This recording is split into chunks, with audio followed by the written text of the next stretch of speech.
Hey everyone, how are you guys? I hope you guys are having a good day so far.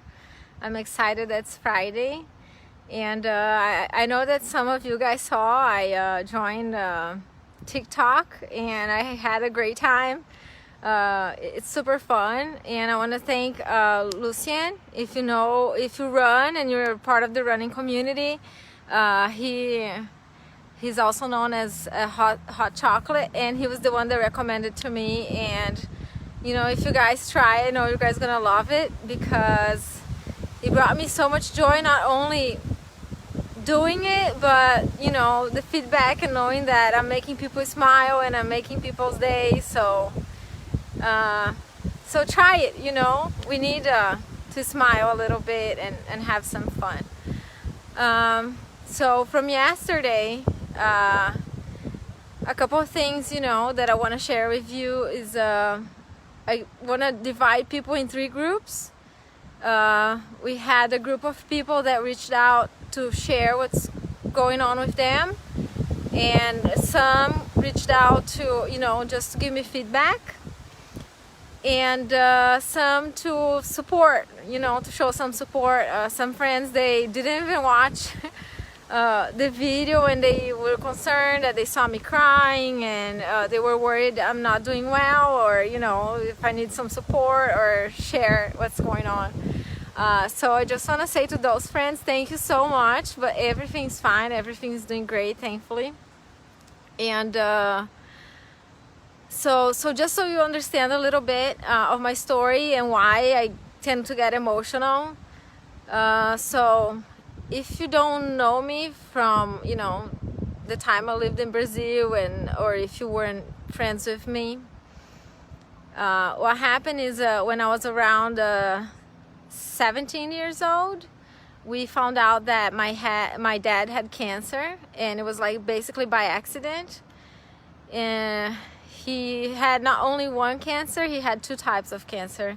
I believe in 1985, he learned he had leukemia, and he pretty much hid it from us, because he said that he didn't want us to grow up as sad kids. And then later on, he had the skin cancer.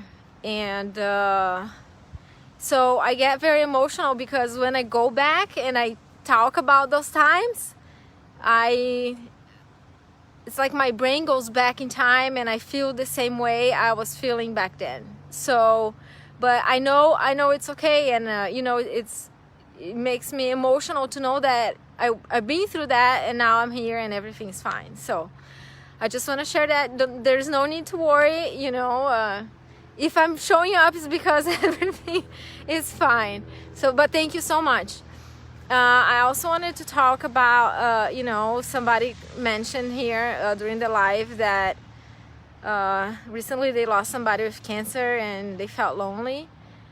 When I talk about that, I talk looking to my past, like something I've been through. And so many people, they are going through that right now, and they might go through that in the future. And it's not easy. It's not, when somebody in your family has cancer, your entire family has cancer. So don't worry if I get emotional. And thankfully, I didn't get to feel lonely, because I was blessed enough to have a friend next to me that he himself had lost his father with cancer.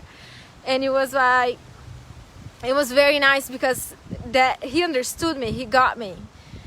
It wasn't like nobody else knew what I was going through. And that made a big difference, And later on, when my dad passed away, I had friends that were around me, and that made a big difference. So my advice to people that are going through this, or they had just recently lost someone, is to, don't isolate yourself, and try to reach out to people that have been through that. It's okay. It's okay to show that, we are not fine. It's okay to seek help. Nobody has a perfect life. And I always say to my friends, nobody has their SHIT, forgive me for my French, together. We all need help. We all need each other. And if we're just gonna worry about, how we look to others, we're never gonna be happy. So, there's Facebook, there's communities, there's everywhere you can find somebody to talk to. Just, and I'm here too. And the other group that I wanted, to talk about is to my surprise, somebody that's very close to me that I grew up with shared that she has a family member that is actually in a very high stage of cancer, and we can't forget. And like, I know this is to bring a positive message to everybody and to be uplifting, and that's what I want to leave you guys with. This is not easy what we're going through, and we live every day thinking, oh, when is it gonna go away? Don't wait to go away to find a way to find happiness and to be happy and live life, because just like the corona happened and caught us with surprise, something else can happen. It can get worse, but I'm not saying that to freak anybody out. I'm just saying that it's better if you're prepared to worse. So live it today, do your best, do what you can, and remember, there's people that the life for many people didn't stop because of corona. So there's people that still are fighting diseases with cancer, and imagine it's so hard that you can't even be there for them. So remember that and be grateful. It's not easy, but we're gonna get through this, and let's try and be positive and happy. So make every day count, no matter how hard it is. All right, bye. Thank you guys, and take care, and I hope you have a great weekend. Take care.